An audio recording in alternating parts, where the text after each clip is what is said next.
Well, I'm never at a loss for things to talk about. I just look around the room and I find more stuff to talk about. So here's me talking. Um,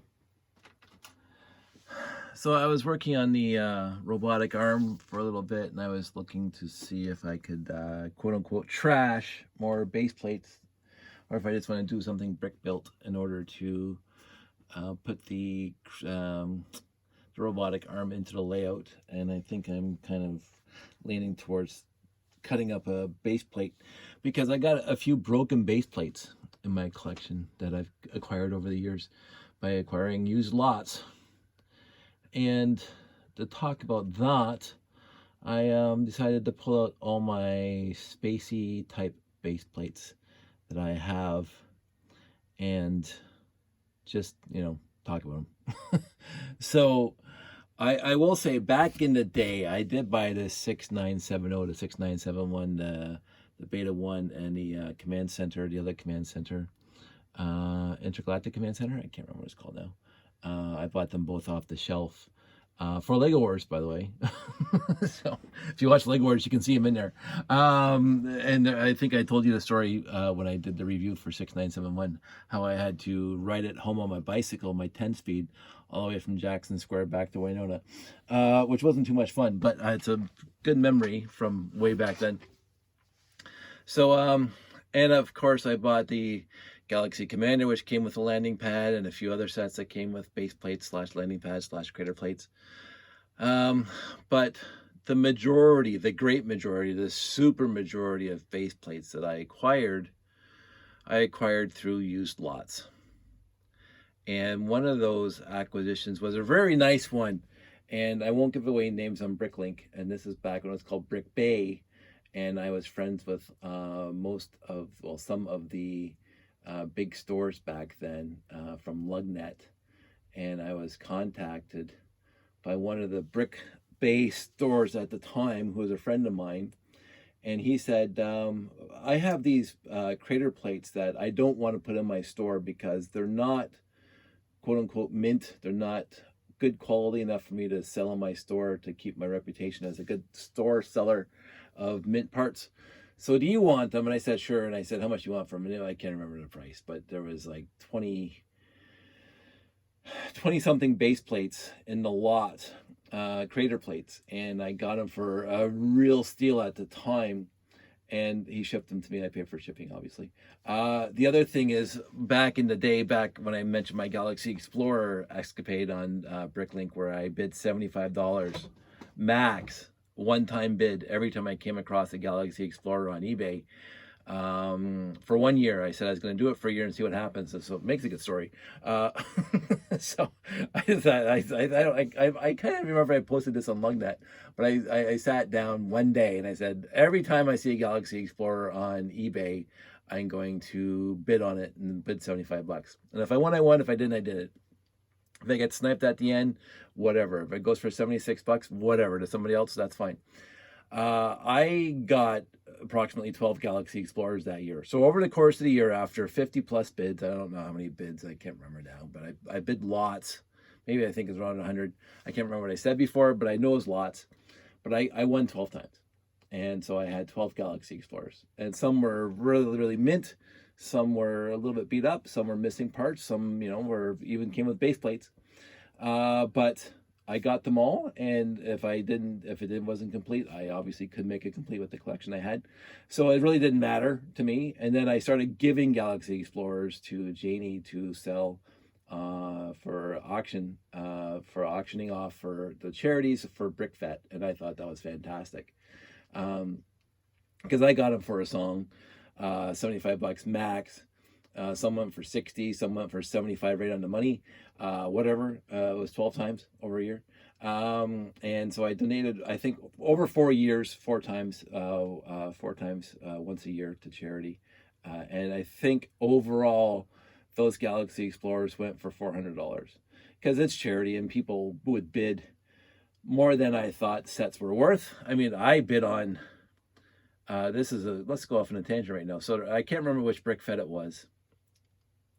But the auction was, I believe, on Saturday night, and Sandy and Josh were with us, with me at the show.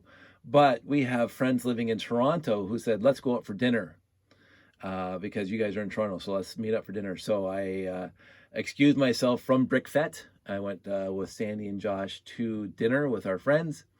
And before I got back, the auction had started. Well, because the auction was, of course, at Brickfet at the hotel we were at, and it had already started, and I hadn't. Well, I knew it was because I knew what I can't remember what time it started, but of course we were still at dinner, and I walked back into the room, and the auction was already in full swing, and Chris or Janie or whoever was running the auction said $40. I said 45, and I had no idea because I just walked in the door. I had absolutely no idea what the auction was for. I had zero clue what the auction was for. I just walked, opened the door. I heard somebody, the auctioneer, say $40, and I said 45. And I said, woo!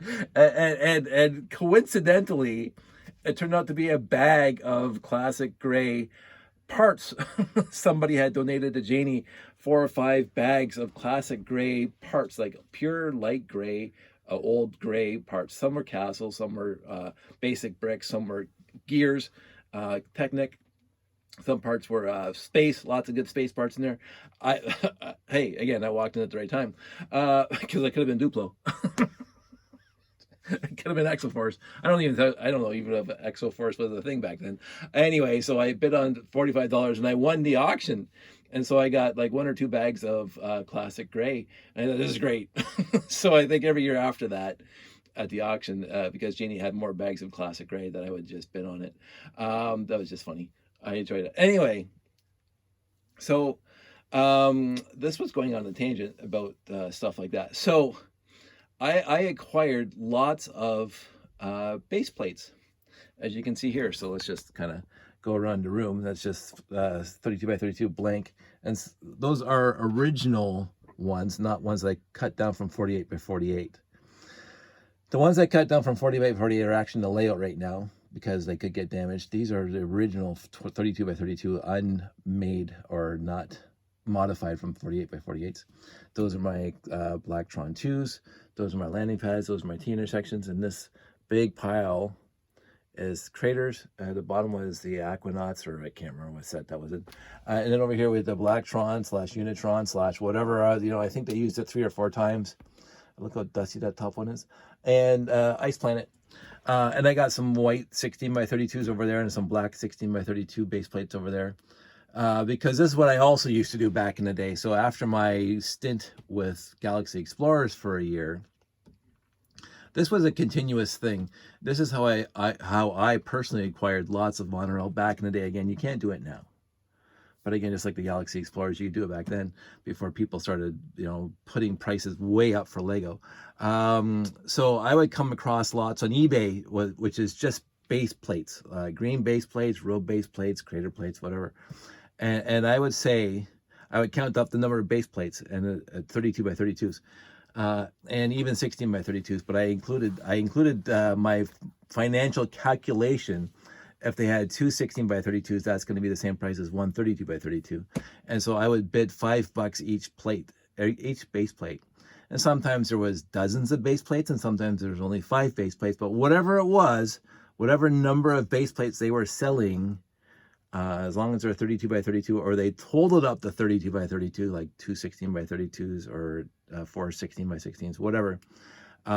Every 32 by 32, I put $5. So if there's 5 base plates, $25. If there's 12 base plates, then whatever that, 12 times 5, 70, whatever. And that's what I did. That wasn't just limited to a year. I kept on doing that for the longest time until people started the opening bid for their base plates more than $5 per base plate because these things got expensive. But I acquired tons of, they're all down there, tons of 32 by 32 base plates, like road plates and airports and just water, blue 32 by 32, the island for the pirates, just tons. And I might go into those sometime. But right now we're just talking about the space base plates because that's overall what I looked for. If there was like more space base plates in the lot, that's the one I really bid on. If there was just road base plates, I already had lots and I didn't bother bidding. If there were stuff like that. I mean, I bought some off the store shelf because back in the day they offered blue 32 by 32 base plates and green 32 by 32 base plates. And so I bought some of those right from the store. But overall, most of my base plates came from eBay auctions. And even those, I had some of these were shipped to me from those base plate auctions. Some of them did come in 6991 lots and Spirius and whatever. And I can't remember all the sets that those things came in.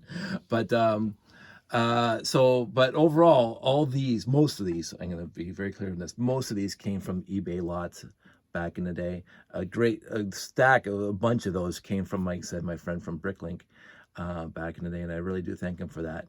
But most of everything else here came out of eBay lots, especially those guys. I did find a few times, like that one crater plate at the bottom here, and it's going to be hard for me to get out. I talked about this before. That's what I just put at the bottom. Shouldn't have been ready for this. Let's get it out. It's busted. Somebody stepped on it. Sorry, not me. It was broken before I got it. I mentioned this before. This is what they should have done on the classic space base plates, putting the studs in here and in here, because that would just open up building possibilities. I mean, you can still use the non-studded circles here, because this is exactly one brick higher and that one's brick and then the base. But this is much nicer. And I've only found one of those so far. I saw another one. It's got to be a year and a half ago, 2 years ago, and I'm trying to remember exactly where I saw it, because I wanted to buy it, but something stopped me from buying it. I was going to go back, and by the time I got back, it was gone. It's just a cool thing to have, because I got the big ones from the aqua zones or whatever, the blue ones and the green ones. So having those would have been a lot of fun too. I mean, more than one, but I only have one. So, what are you gonna do? The other thing about my base plates, so these three are mint overall. They're not, this one's a little darker, a little faded, but overall they're mint. A lot of these are mint, but you can see the color degrades as it goes down. There's more yellowed, because I tried to sort to keep the best ones on top and get gradually worse. This one was sorted completely once, but now it's kind of mixed up. But you can see there's a whole bunch in here that are really, really, really, really bad in the color wise. Because they could have come from smoking houses, or they could have come from just being in the light a lot. They get yellowed. So I got some really, really bad yellowed ones. And the crater plates, exactly. So there's a few here, a few at the bottom. Lots with broken corners, again, on all four sides.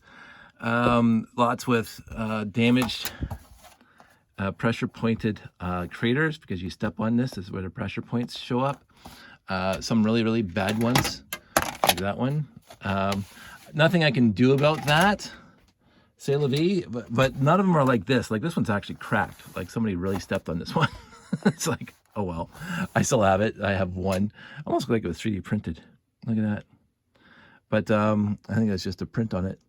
I really do. So this is my plan, and this is the segue to the end. This is my plan. I do plan, maybe not those, maybe the start, I will just bring the classic space from 1978 to 1980, whenever classic space ended, before Futuron, and set up all the base plates across a bunch of tables and just kind of populate it with all my classic space sets that I've been building and showing off on these videos and putting in Ziploc bags and into totes, which are not the same sets that are in the layout wooden boxes, like those boxes there and the boxes in the garage. I have my specific sets that I bring for the layout. They're all different. They're not different. They're just, those are for the layout. Everything else, like all that stuff up here and all the stuff in storage right now, which will take a lot of work to rebuild, because, you know, putting them in Ziplocs, this is why I built the wooden boxes, so the ships and stuff wouldn't lose antennas or landing gears and whatever, blah, blah. But here, yeah, I really do have to organize this. Like, it's pretty sad. So, put more of that stuff in the storage. Because if it's just a dump up there, and I feel bad. I got keep that right front and center. Thanks, guys. Really appreciate that from all my friends. So the other thing, while we're still talking about it, this was a test. These things do come off. So if you're thinking I'm trashing landing pads, you're wrong, because that stuff comes off. But before I started stenciling, using my Cricut to stencil these guys, I wanted to give it a test run through. And I really liked it. I really did like it. I thought that was, I really, really appreciated that. This one, the two different sizes were to see which ones I like better. And I went with this one, I think, in the layout. I went with the smaller one. Because again, on minifig scale, that thing is way too big. And this one's the medium size, like the porridge is too hot, too soft, too cold, whatever. This one was perfect. So I think that's the one I went with if you look at the layout.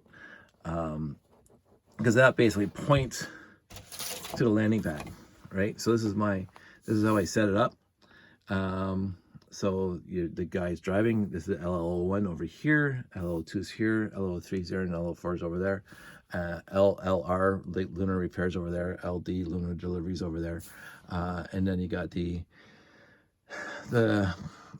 landing pads on the tower. And then the landing pads on the monorail stations near Toronto, those are LS for a lunar station. And the landing pad on the habitat is called LH for lunar habitat landing pad. So again, I have a lot of this stuff. It's all in my head. Ideas I want to do. The other thing I think I've talked about before is some people say this was a color change by Lego. I'm not so sure because I have, let's see if I can find one. That's more like that. So you can see this one has the 4 dashes and the 4 dashes, and they're centered. There's nothing off center. There's the white cross and then just the 4 yellows in the yellow circle. Here you got the 4 yellow dashes, and then this one which kind of contrasts with this guy, right? And there's not the same on the other side. So you still got the white cross in the middle. These are the ones I used in the layout because they do look better combining with this, right?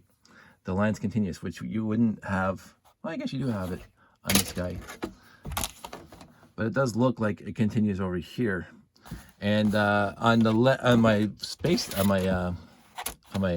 CSL, the classic space layout, there's no more roads on this side.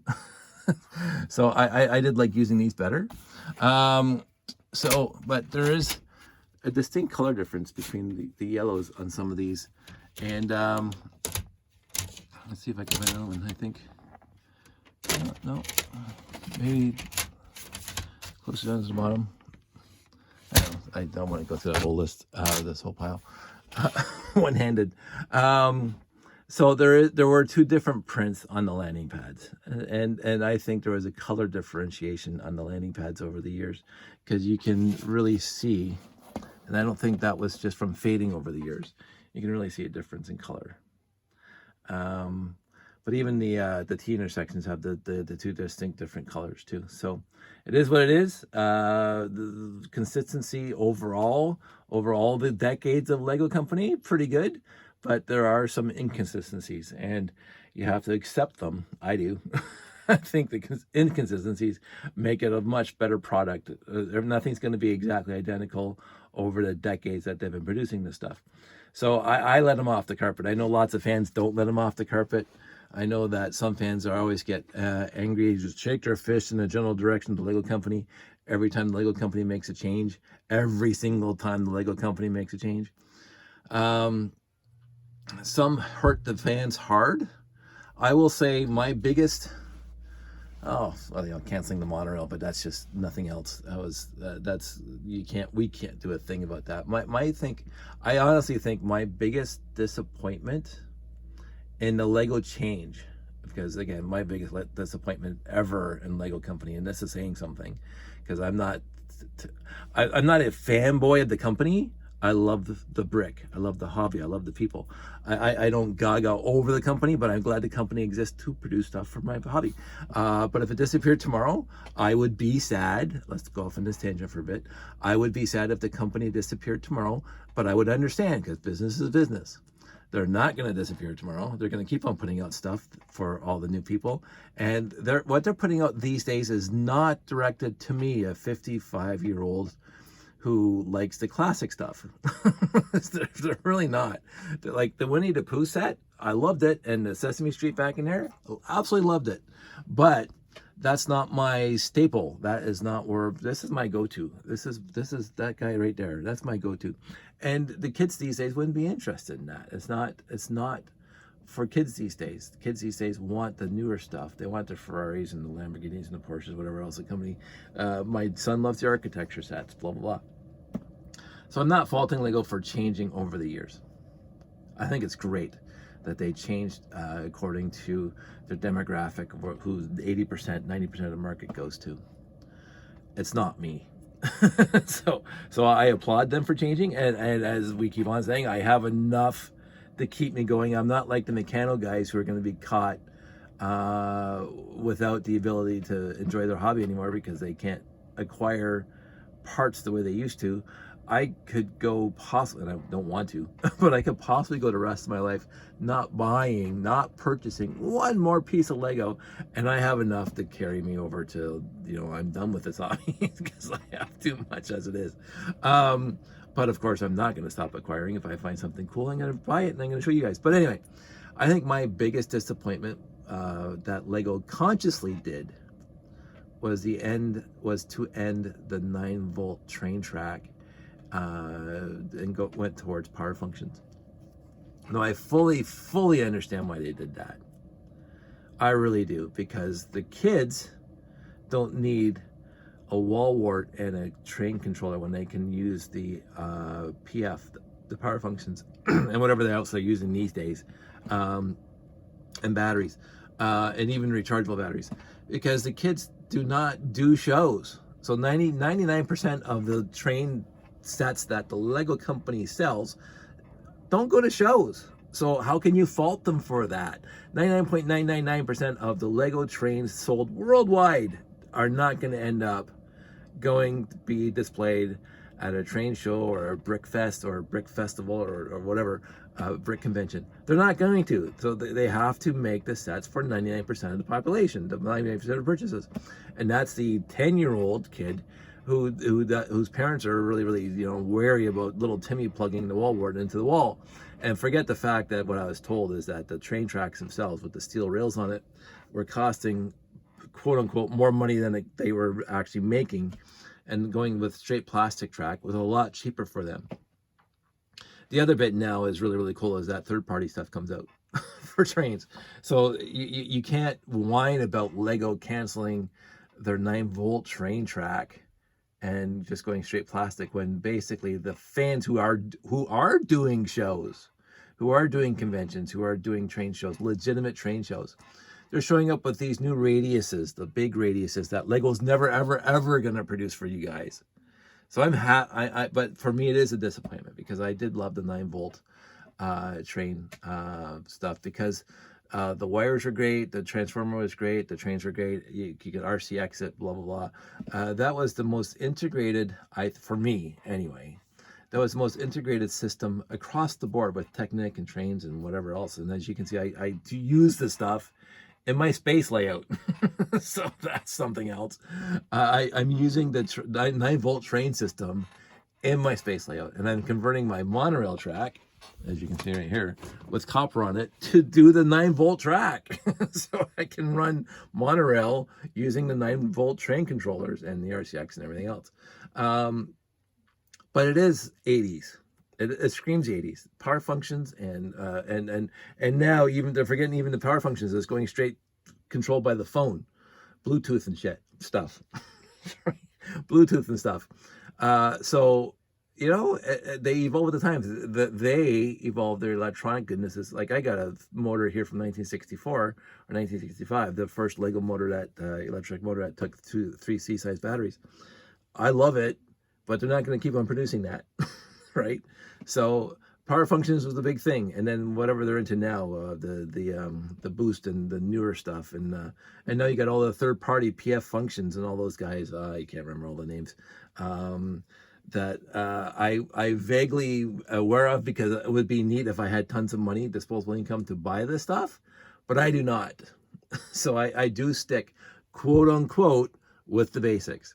Now I do do Rob Hendricks Life Lights, which is now a new company, and I'm gonna have to inquire about getting stuff off of both the combined company now. So I'm going to support them. But I think that's basically Rob Hendricks and his new company are the only third party stuff company friends from the Lego fans that I support outside of just buying Lego. So anyway, that's many tangents to get here. My final analysis is saying that they're never going to bring back the 32 by 32 base plate because the time was back then and the new time is now. Now I do have a dark belay base plate that has, I don't even know what set it was in, but I got it in a lot. It's a 32 by 32 and it's dark belay that has basically driveways on it, and I have no idea what's wrong. but I have it. So one of these days I'll figure out where it came from. So maybe they will re-release. I mean, I heard that these things are, I heard this the other day, so let's go off on this quick tangent because I like more tangents. These things were not produced the same way regular bricks were produced. These things were vacuum forms, which means that you get, and I saw the process and it's hard for me to explain because I'm not an engineer, but vacuum forming pieces is different than injection molding pieces. So vacuum forming is like how you get those little kid play sets with the swings and everything's vacuum formed. You have some sort of same, it's like a mold, but you blow air into the vacuum form, or you suck the air out of a vacuum form, and the vacuum form adheres to the shape of the mold on top. But as you can see from the bottom, there's nothing like a regular brick here. So this thing gets sucked into the vacuum form or whatever. So I don't know. Are they going to make more of these? I have no idea. But I don't have to worry about it, as you can see. And so one last tangent before we wrap this up. I will, sometime this summer, I've been saying it for the last 15 years, I will take some of these really old, crappy looking base plates that are down here. Whoops. See, this is me. I should put this down so I don't break things. I'm going to take these really bad yellowed ones. Oh, that's Jeffy's. I should give it back to him. I don't even know. I guess he was making a T intersection. But I'm going to take some of these really bad yellowed ones, and I'm going to retrobrite them and see how it works. Because it can't get worse. so I should go through these things. I thought I went through these and I gave Jeff back all his. So that's, sorry, one more last tangent. So this is Jeff Van Windend, and this is mine for our old shows that we used to do together. And anything that's not labeled is just one that didn't get to a show. So mine, maybe I only have one more Jeff's. I don't know where it came from. I don't know why I didn't give it back to him yet. So I'm going to go through, now that they're off the shelf, I'm just going to go through them and see if I have any more of Jeffy's. And the next time I see him, I'll give it to him. So far, only one. Do I actually think about selling some of these? My issue is that it's a very finite number left in the universe. And I do plan on using a lot more of them at certain conventions that, you know, I want to display, make a huge display just because I basically can. But in the end, if a friend says, hey, Dave, you got some spare base plates I can have for my layouts, I have no problem with that idea. Because, again, I'm not a prick. So I am not here to say these are all mine and they're never leaving the house. I'm looking through my base plates to see if there's any JVWs on. DK, there's another one, JVW. So that's two so far. And so again, if you're my friend and you say it would be nice to have a couple landing pads, I have to have a few. So anyway, give me a shout. These things are not the weirdest things in the universe anymore. Anyway, I'm not going to keep on boring you guys while I'm doing this. I'm going to say that's it. That's all. think that's. I love me some classic space. I want everybody to take care. I want everybody to stay safe. I'm still masking outside well, not outside, but in public spaces inside buildings because I haven't had so much as a sniffle in the past 2 years. And my body's getting lazy. But I think it's a good idea to keep the mask on. I know that the numbers are ramping up. I just watched the news tonight. So, but this is not going to turn into a spiel. Do what you want. Do what makes you happy. It's no sweat off my nose. Either way, what you guys do with your lives. I do plan on trying to attend one Lego show this year, maybe. Depends on where and how and who and what. Probably a one-day show. Even if it's not a Lego show, it might be a collector con or something like that. I know before the lockdown, I was emailing lots of different collector cons and collector shows and fairs and stuff like that to see if I could set up for the couple hours. And a lot of them did get back to me, some of them didn't. But then COVID happened. So Family Fun Fest with Kevin was the last show I ever did. Besides my 2 driveway shows now. Well, my 1 driveway show and my 1 living room show. So this is what I'm talking about right here. See that? Again, used a lot. But you can't complain. I mean, you use bricks and you spend your monies and you take your chances, as they say. I wrote my name on all these. If you actually get some of these from me, sorry for my initials on them on the bottom. I won't take them back, honest. So I am slowly looking at doing a collector show at some point. If the Berry show happens again this year, because I don't have a gallbladder to worry about this time. So if the Berry show happens this year, I will definitely be seriously thinking about going to that one, because I had so much fun there right up until my gallbladder attack. So hey guys from Barrie, give me a shout if you're doing a show this fall. That's it. That's all. I'm gonna stop talking. I've rambled on enough. You guys all stay safe.